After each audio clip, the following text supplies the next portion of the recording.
সবই ঠিক আছে। তোমাকে একটা কথা জিজ্ঞাসা করা হয় না, তুমি কত স্যালারি পাও গো বিদ্যা? কেন বলতো? তোমার বিয়ে হচ্ছে না কেন বলো তো? কবে থেকে বসে আছে তোমার বিয়ে খাবো বলে? হুম। কি হু হু করছো? তুই কি পাস রে? এ আবার কি? তুমি তো জানোই আমি জাস্ট এমএসসি কমপ্লিট করলাম। না, আমি ভাবলাম হয়তো সাদা খাতা জমা দিয়েছিস বা টুকে পাস করেছিস কোন একটা। কথাবার্তা না একটু ঠিক করে বলবে, একদম ফালতু কথা বলবে না।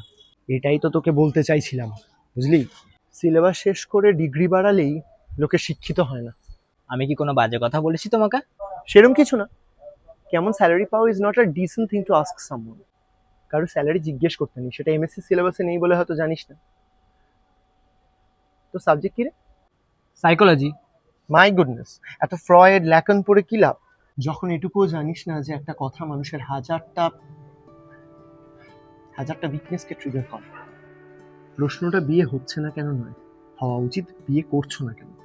মাই লাইফ ইজ ডিপেন্ডেন্ট আপন মাই ডিসিশনস। এত বুঝে কথা বলতে পারবো না গো। সেক্ষেত্রে সব বিষয়ে বক্তব্য রাখবি না। সব বিষয়ে কথা বলে কি সামাজিকতার এনসাইক্লোপিডিয়া হবি নাকি? হ্যাঁ, বাবা সত্যি, তুমি যেটা বোঝাতে চাইবে সেটা বুঝিয়েই ছাড়বে। ব্যাপারটা বোঝার নয়, ব্যাপারটা অভ্যেসের। ভুল কথা বলতে বলতে এগুলোকে আমরা আমাদের রাইট টু স্পিচের মধ্যে ফেলে দিয়েছি। অধিকারেরও কিছু কিছু সীমা থাকা দরকার, তাই না? লোকের ব্যাপারে কিছু কথা আমাদের না জানেই থাক, অসুবিধা কি? চল যাওয়া যাক।